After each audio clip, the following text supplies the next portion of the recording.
Sportscene. Let's play the trailer so I don't gotta talk the whole time.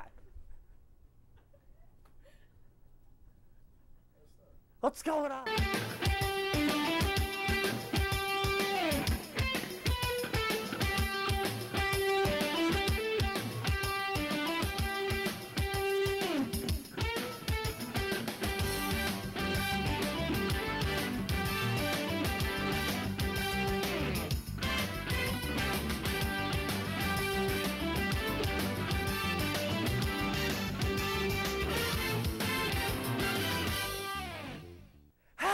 Welcome back to Sportscene. I'm your host, Harry Carey. I'm not working the Cubs games today because, well, who wants to work the Cubs anyways? We got a panel of four up here that think they know a lot about sports, a lot more than your very own Harry Carey. Let's meet him. First guy we got today, his name is Nick Rytilahti. Is that French? Yes. It is. He might be lying to me. Next guy we got is Drew White.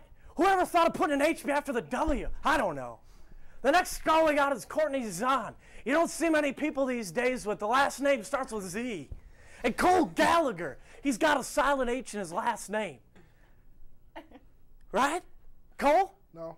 He doesn't. He doesn't have one in his last name. The dang cue cards are wrong. All right. Today on Sportscene, we're going to talk about the NFL draft. And you know, I'll be honest, the last time I played football was 15 Thanksgivings ago when my nephews wanted to throw around the pigskin. I said, hey, let me go out to the barn and see what I got. I brought out a pig. They said that was wrong. I thought the footballs made out of pigs. I don't know what the heck. Hey, you know, we're going to talk about the Green Bay Packers. The Packers won the Super Bowl 2 years ago. And they just got done with the draft this weekend. Nick started off with the Packers draft. All right, well, thank you very much, Harry, for that You very bet. professional introduction. Was. That was Hey, good stuff I right liked it. there. Hey, Let's start breaking it down here. The Green Bay Packers last year had their perfect season taken away from them because of their atrocious defense. Worst defense in franchise history, second worst in the history of the NFL. Their lack of pass rush from the D-line forced Dom Capers to blitz more than he ever has before. And although Green Bay led for football games, 90% of the running clock last season, they were ranked last in sacks. That shouldn't happen. So what does Green Bay do to address this? They come out with their first 3 picks, and they take defense, and they take instant playmakers. Nick Perry, the outside linebacker from USC in round 1, trading up to get Jarrell Worthy, the defensive tackle out of Michigan State in round 2, and then taking some depth in the secondary by once again moving up and taking Casey Hayward, the cornerback out of Vanderbilt. The best thing about these picks, and I'm sure everyone will get into them, breaking them down, Perry was ranked number 15th and chosen 28th. Worthy was ranked number 34 and chosen number 51. And Hayward was ranked number 47 and chosen 62nd. So not only are these guys impact players in a position of need, they were value picks. great discussion there, Nick. Drew? I mean, I'm not going to disagree with you here, Nick. We definitely needed to go defense and go defense often. They did that in the first 6 picks, as you alluded to. I kind of want to disagree with you, though, when we talk about the rankings of some of these guys. I'm not a huge person that, buys into the rankings. Tom Brady was picked 199 overall, and he wasn't, he was ranked in the 200. So rankings like that don't mean a ton to me. And in particular, I don't like the Jarrell Worthy pick. And they traded up in the second round to get him, and that's something that Ted Thompson normally doesn't do. So I was surprised to see that. I don't like his character. That's one issue. He did have a very good game against the Badgers, which I know Cole was telling me before. But that was pretty much the only game he showed up for all year. I think he's a little overweight at the combine, and I just don't think his game transfers well to the NFL. So I'm going to have to say I don't like that Jarrell Worthy pick. Hey, gal, your turn. All right, well, staying kind of in the same theme, I'm glad we got some defense on the team. It was just, looking kind of sad. But Nick Perry, another USC Trojan that can help out Clay Matthews, can't be doing it all. He's really quick off the ball. And a bigger guy, too, but not, massive. I don't know. He can really help out. I'm glad that, the Packers stuck with the defense this year. They did go with the quarterback with B.J. Coleman, but that's a different story. He'll be sitting the bench for a while, helping out, when it needs to be. Hey, Cole didn't get to talk yet. Cole, what do you got to say about the Packers? Well, I think Nick Perry is going to be a good pick for the Packers. He's going to be able to hold the edge while still creating a rush. Jarrell Worthy, I think, is going to be a great compliment to B.J. Raji.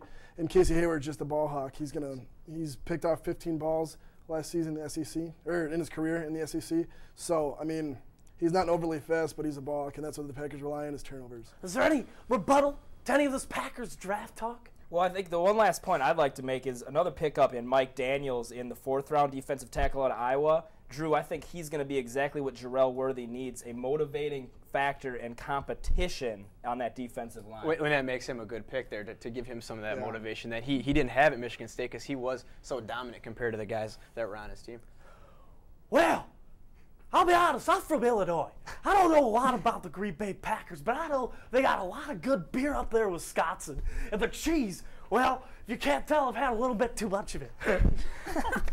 Anyways, Nick, I love that you rebutted back into the conversation. Nick, I'm going to give you a 5-point advantage over everybody after round 1.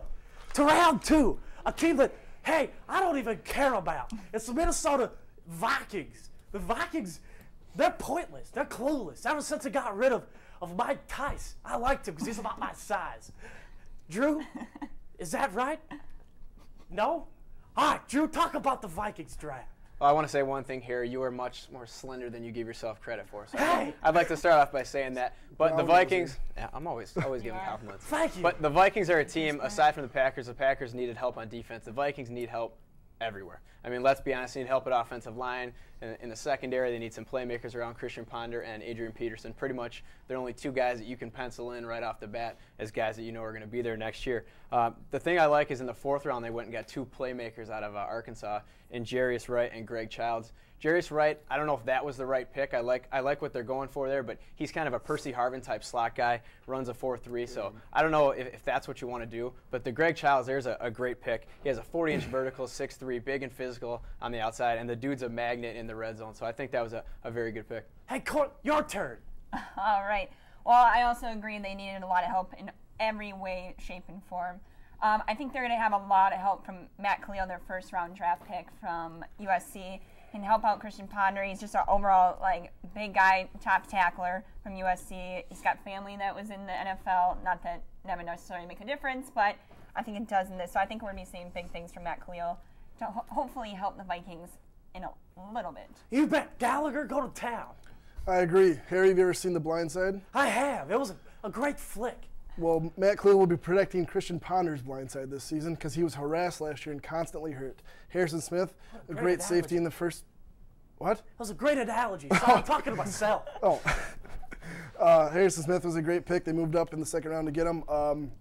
Robert Blanton is a big corner that can play safety. He's versatile. And Rhett Ellison replaces Jim Kleinzosser, one of the all-time great blocking tight ends in this league, who just retired this last year. And he's going to be a great H-back type and blocking tight end for the Vikings. I got one more guy for you that we didn't talk about. I said they needed a lot of help in the secondary. You talked about Harrison Smith, who I believe was a good pick trading up back into the 1st round. But I want to talk about Josh Robinson out of Central Florida. The dude can flat out fly. He ran the fastest time at the Combine, 4.29.